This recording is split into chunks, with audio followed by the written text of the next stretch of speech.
So reacting to a bunch of different videos.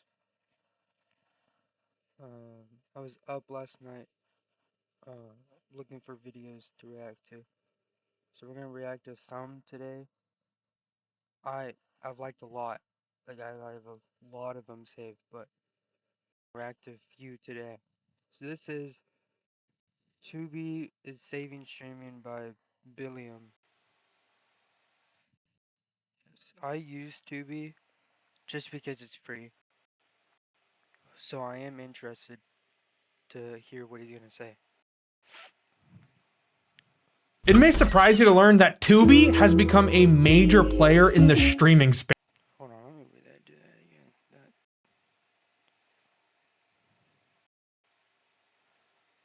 It may surprise you to learn that Tubi has become a major player in the streaming space. Tubi is most known for having what feels like a complete collection of B movies to Z movies, things that went straight to VHS, straight to DVD, midnight movies, mockbusters, and oh my god, straight to Tubi. I swear, I get less out of watching most exclusive content. Yeah, I did not know that. I didn't know Tubi was a way for movies that are bad or movies that are mocked. Not know that. I thought it was like I thought they made some movies just for Tubi. I didn't know it was uh just like a way for all the other movies, bad movies. It's like Adult Swim did the same thing for like bad shows or shows that were mocked, they showed on Adult Swim. So Tubi is kind of like Adult Swim in a way, but I did not know that. Content on Netflix and HBO. I get less out of watching most exclusive content on Netflix and HBO Max than I do just browsing trailers on Tubi. Base is under attack. I don't know, whatever it is, it looks pissed off. Wait, what? On Tubi. Base is under attack. HBO Max than I do just browsing trailers on Hold on, what? exclusive content on Netflix and HBO Max. Oh my goodness. Out of watching most straight to Tubi. I swear, I get less out of watching most exclusive content on Netflix and HBO Max than You get less experience. I do just browsing trailers on Tubi. Base is under attack. I don't know, whatever it is, it looks pissed off. Is he saying that it's so bad that it's interesting? Is that what he's saying? Last year, Tubi's viewership often exceeded Peacock and HBO Max, which may be surprising to hear, but it actually makes a lot of sense. With over 275,000 titles, Tubi has the biggest selection of licensed content out of any major streaming service. Oh. The ad-supported free Oh, okay, I didn't know that. I thought if I had to guess, it would be probably Hulu. Hulu would be my guess. That was the most. I would not guess Tubi. to watch platform feels overwhelming to browse. And this oddball streaming service is completely changing the streaming industry. 10 years ago, everybody was so excited to subscribe to streaming services. The phrase was cut the cord because streaming truly was that much better of a value than cable. But that has not been the case for a long time. As Tubi's chief content officer puts it, the new cut the cord is cancel your subscription. Streaming was once affordable and ad-free, but now Netflix, Hulu, Amazon Prime, Disney Plus, Paramount Plus, Peacock, and even the historic bastion of commercial-free content, HBO, offers more affordable options that are supported by ads. Because nothing says prestige TV quite like People taking Wegovy pill lost over 30 pounds, and some lost over 40. Dude, I love these like ads. I'll watch them, and there's like a little tune, and I always sing the tune. There's crap, what was it? I don't know, but there's one ad like the tune is just stuck in my head. 7 pounds. Taking Wegovy pill lost over 30 pounds, and some lost over 47 pounds. Despite initially trying to move away from ad revenue models, streamers have desperately returned to it. And while Tubi is also ad supported, the difference is there's not even a paid option. You can't pay Tubi money if you wanted to, but Tubi might be making free ad-supported content the new norm. Amazon Prime has a large selection of free content, and now Disney Plus is rumored to be looking into free options. And that's the smart move, because streaming websites make their money off of growing their subscriber base and retaining subscribers. But the truth of the matter is, most titles in a streamer's content catalog do not contribute to either. Nobody subscribes to Netflix to watch White Chicks or The Fifth Element, but they're gonna watch it when it's there. And if it's not enticing subscribers to join, why don't they just offer it for free and run ads off of it? And I think the reason why Disney Plus is How does like YouTube and like Twitch, like stuff like that, get money? Because like YouTube is free, but there's creators who does Patreon and they can have exclusive content. So like YouTube is free. Do they make money with like the amount of people using the app? Is that why Tubi's doing the same thing? Tubi is basically just copying YouTube or Twitch. Twitch like kind of started it all, and then well, I think YouTube started it all, but I think Tubi is just copying YouTube. Oh my goodness. they just offer it for free and run ads off of it. And I think the reason why Disney Plus is even considering having a free model is because of the success of Tubi. Tubi has over 100 million active users. Tubi reached profitability faster than any other streaming service. And that's because Everybody was clowning it. Everybody was clowning Tubi or does clown Tubi because their movies are bad. But I'd rather have a bad free movie than pay for like a good one. Or even sometimes on Netflix and Disney Plus, they're bad. They're still bad. So you'd rather get a free bad movie than pay expensive uh for like a mid movie. A movie that's not good and not bad at all. Oh my Tubi goodness. reached profitability faster than any other streaming service. And that's because every single title in its catalog contributes revenue. Tubi's library of licensed content is unmatched by any other streamer. The long tail is a marketing model which illustrates profitability of key products, illustrated by the tall part on the left. Less profitable products are illustrated by the long tail, trailing off into infinity on the right. In a subscription model, the value of long tail content is mainly there for psychological reasons. Even though most viewers aren't watching most content in the tail, they feel like they might, and that their subscription cost has more perceived added value to them than it actually does. In a fast model or free ad-supported streaming television, the tail actually generates meaningful revenue for the streaming service because every single view, every single ad served Roku, I use Roku. Roku is really good because I don't think you have to. You don't have to pay for monthly on a TV, do you? You don't have to pay like taxes on a TV if you have Roku. I don't think. Basically, okay. So streaming devices do have bad movies for a reason. So they're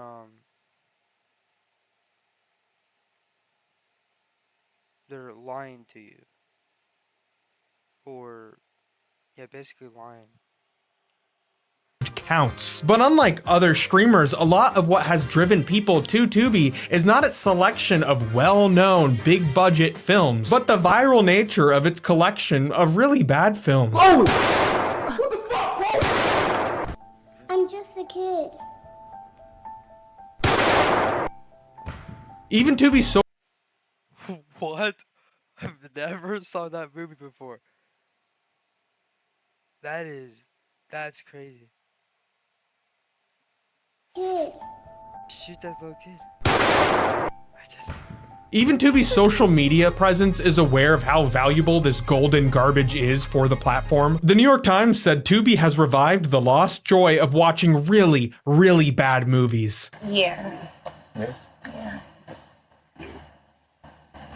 Walk out the frame. One more time.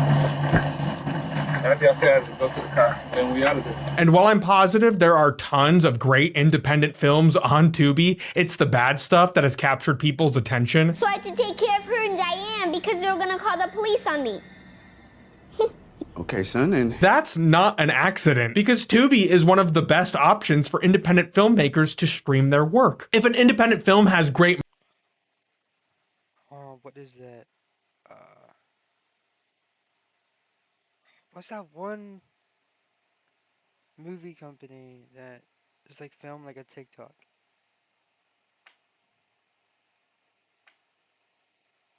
I don't know. Well, the movie company that I think Euphoria. Oh, A24. I think A24. So Tubi is copying A24, really. Tubi is a copy of A24, but A24 you have to pay for, I think.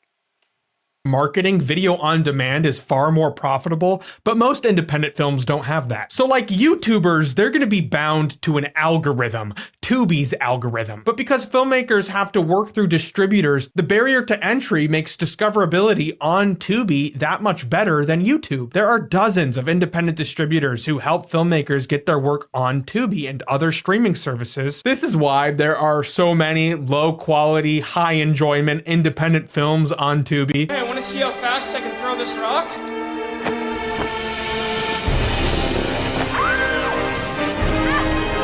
Although because of Tubi's giant library, many of these titles still get buried, just like most videos uploaded to YouTube. But still, YouTube's creator-generated catalog completely dwarves Tubi's. There's a subreddit called Tubi Treasures, because finding a good movie on Tubi does feel like you're striking gold. Don't touch my grandson. Shoot him! Watch out! And Tubi does take advantage of the viral Okay, what would that be called? A gun is shooting a gun. What would arrow or bow? Is it shooting with an arrow? Cause that's weird. It's like what if back in ancient times, well not really ancient, but like medieval times. What if back in medieval times, whenever arrows were fired and like coming at you, they said, "Shots fired! Shots fired! Get down!" Did they say that with a bow and arrow too? That'd be really funny if they did. Watch out!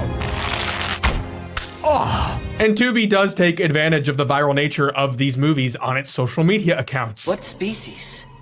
The world is depending on you. I'm depending on you. I bought all your albums. God bless you. I found the best way to find Tubi treasures is to just type a random word in the search engine, see what comes up, click on a title, watch trailers, see what other titles are recommended. Titles like The Amazing Wizard of Oz wouldn't provide value to any other streaming service, but it provides value to Tubi. And Tubi has the Wizard's Cut. I'm gonna talk about some of these Tubi treasures I've found. The Amazing Wizard of Oz is about a boy with anxiety and a magic service dog. The dog comes to Earth from a magical world and an evil wizard follows him there to get the key around his neck. This is a regular dog who has no idea what's going on. The movie is just so chaotic. Bobby is an aspiring magician and finds a CGI butterfly that turns into a $20 bill, which lets him buy a $20 magical bedazzled book. Okay, well butterflies are money then. Money doesn't grow on trees. Money are butterflies. So next time you see a butterfly, just catch a butterfly. You're gonna find money. That's awesome. CGI butterfly that turns into a $20 bill, which lets him buy a $20 magical bedazzled book with a lock on it. The bookshop keepers, they look at each other and Out of everything you could have bought, you chose to buy a bedazzled book.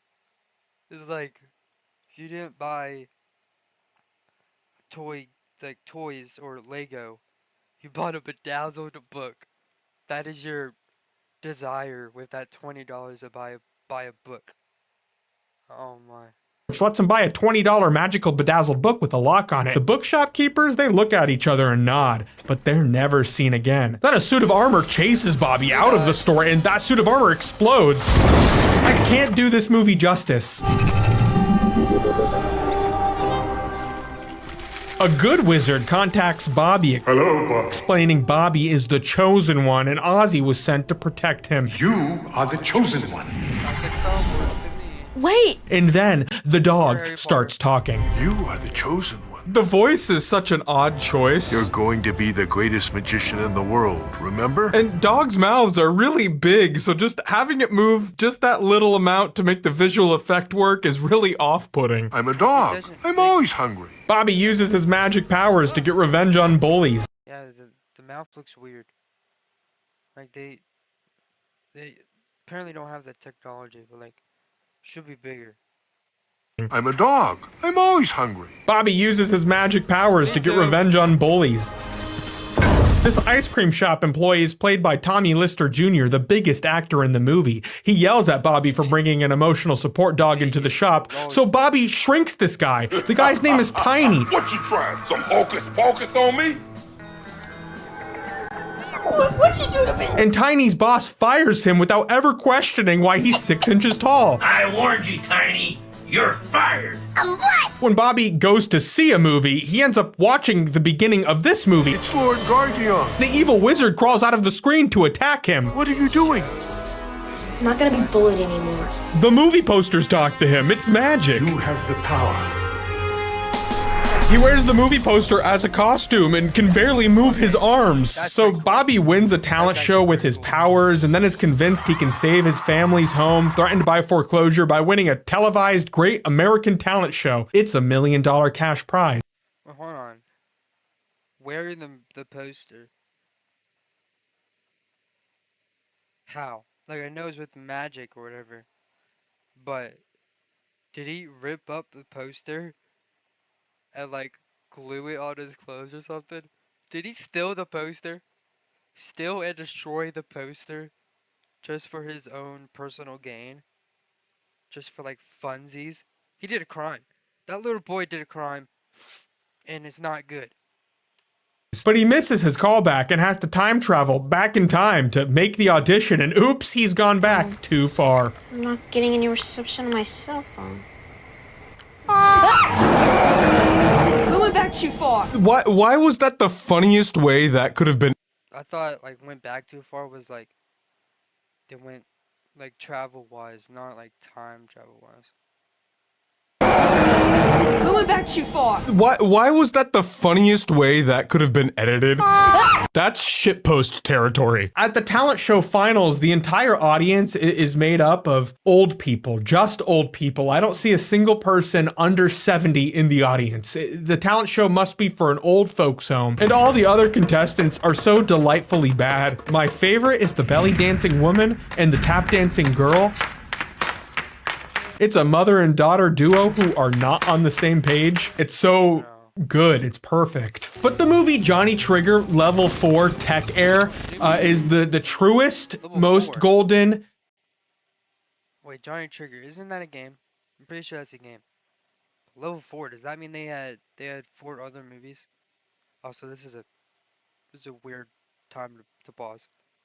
Level 4 Tech Air is the truest, most golden, shiniest Tubi treasure I found. Only 25 minutes long, this movie is about Special Agent Johnny Trigger, who goes into a VR world to stop an evil AI superbot developed by Steve Jobs. Johnny Trigger is such a big deal that he has to load into VR twice.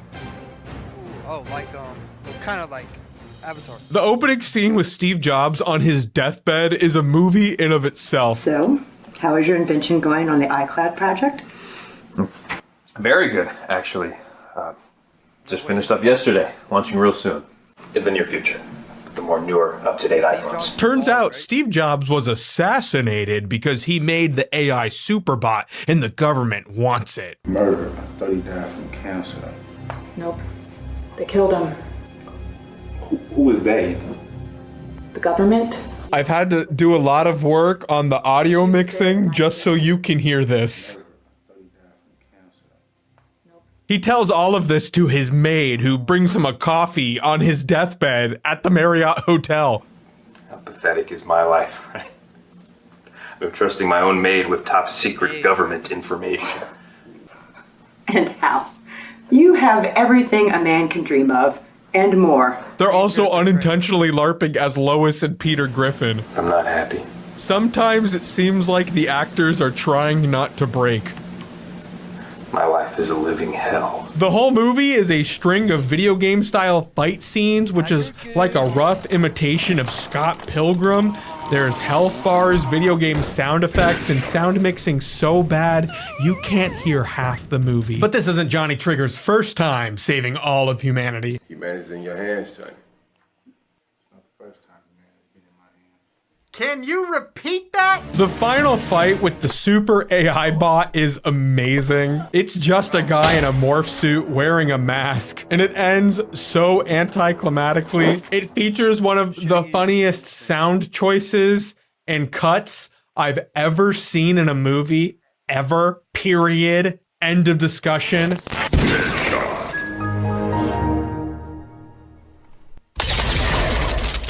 That's true. Okay, there's no way that bullet launched him that far. He would just fall on the ground. True Tubi gold. These bad movies are so essential to the Tubi experience, and Tubi's the only platform that takes advantage of having these kinds of titles. I remember this clip from Disney's The Shaggy DA went viral, but of course Disney's not going to be excited about it. Out of my way! That's the best thing I've ever seen.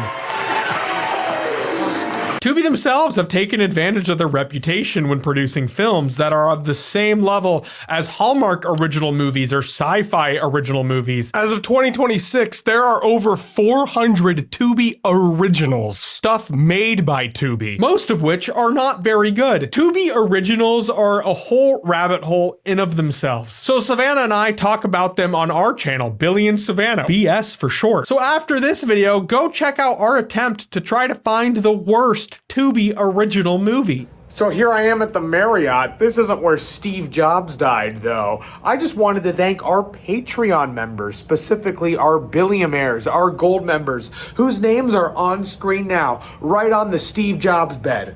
My mom.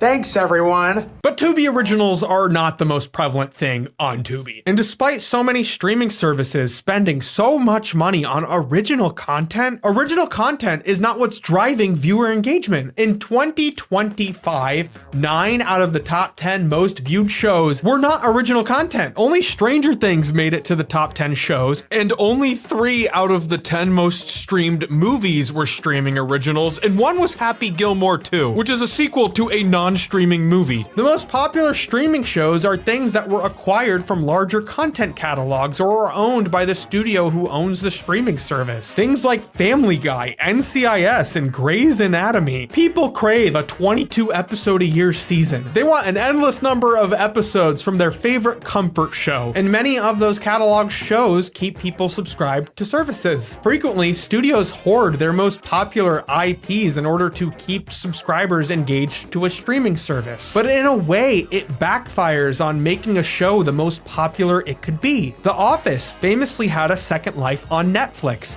much larger than its already. Because if it's only on one platform, then the people on other platforms aren't going to watch it, making the point of you're not going to make enough money out of it.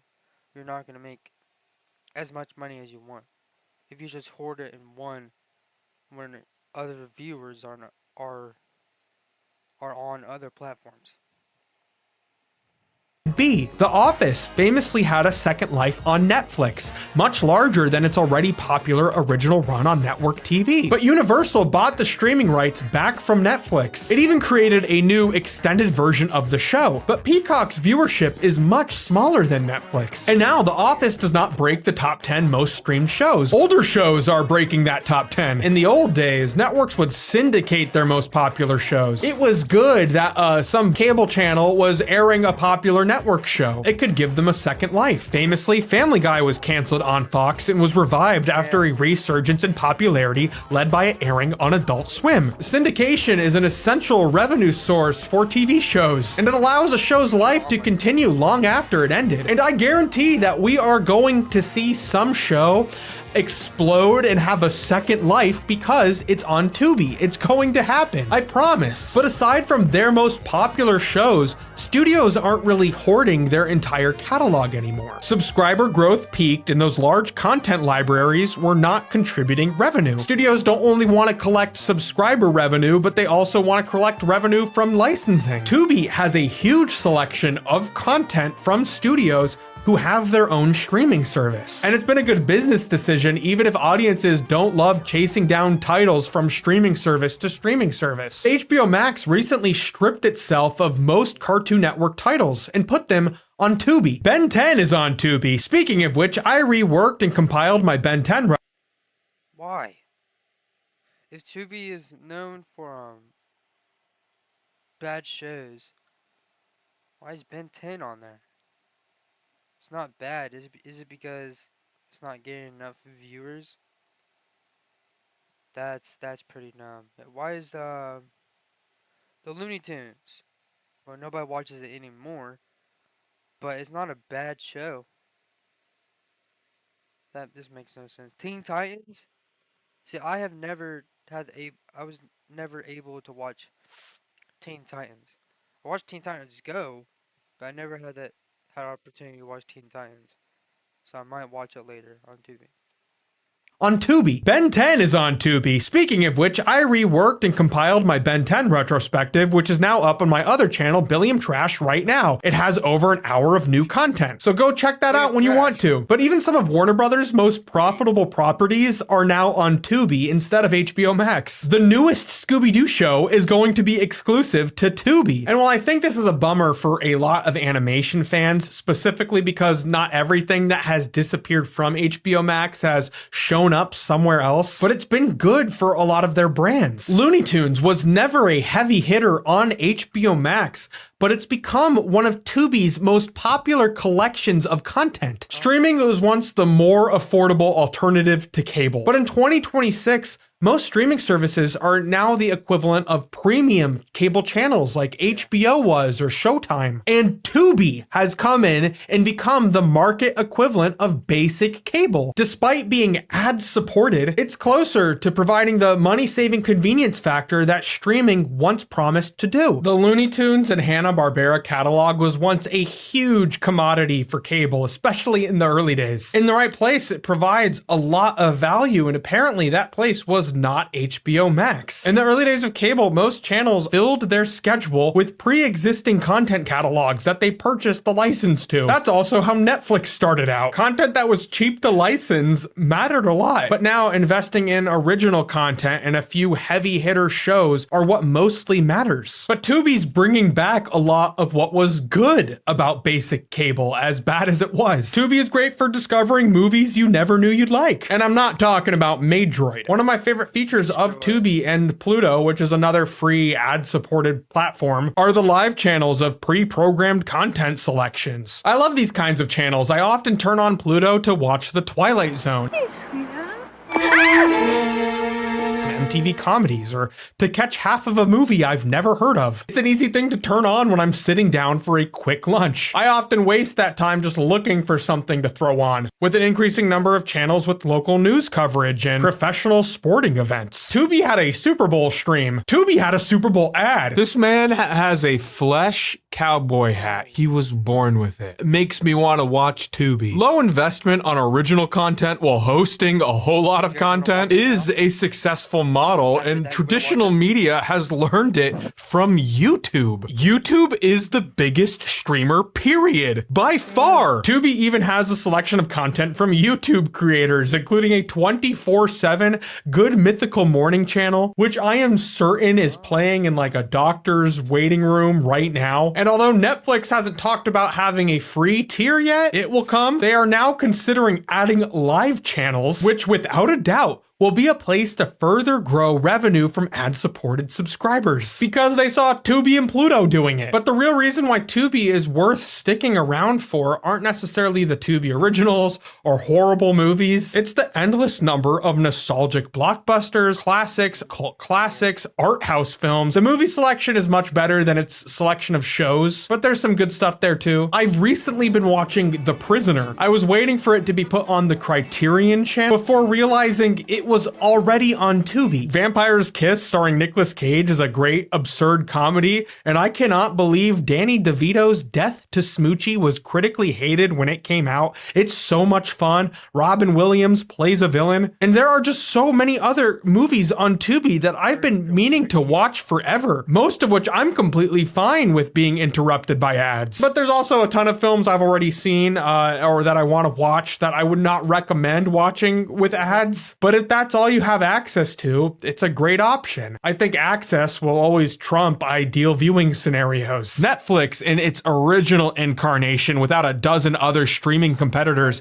actually worked to curb internet piracy. But piracy has skyrocketed back up with the boom of other streaming services. Many people will access things legally if access is Oh, pirate movies? People illegally download it? No, I know what piracy meant.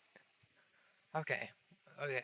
It's where you illegally download movies or shows. Okay. the boom of other streaming services. Many people will access things legally if access is reasonable, and to a lot of people, fast models are a way to do that. And I'll say it, I think Tubi is the most essential streaming service. It's free, so it's a great compliment if you're already subscribed to something else. Whatever streaming service currently has Walk Hard, the Dewey Cox story is the best streaming service, and right now, that's Tubi. It's understandable if something's ad-supported if it's free. It kind of sucks that Netflix and Hulu and HBO Max and everything else makes you pay for ad-supported content. But by not offering the parts of your content catalog that are not driving subscriber growth or retention for free, these streamers are leaving a lot of revenue on the table, and it's bad for bringing audiences into existing shows. And I really do think the continued growth of Tubi is going to shift the industry in that direction. It's growing at a faster rate than the premium competition, and that has nothing to do with the Tubi originals, which if you want to learn about, you can go check out Savannah and I's new video on our channel where we're tackling the worst Tubi original movies. And until then,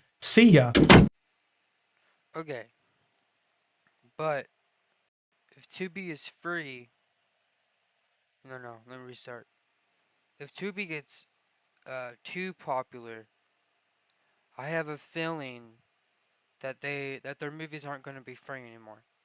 You know what I'm saying? Like,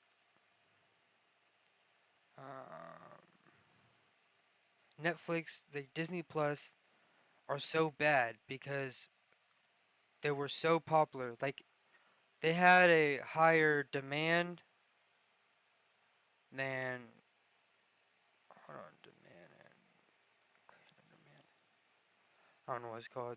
They have a higher demand than what they were selling.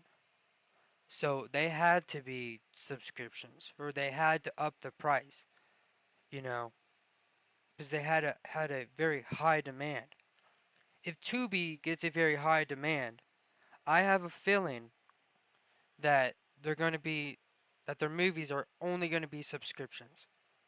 So I'm not sticking around for Tubi because I feel like they're going to go down the road of if they are too popular, then you have to pay.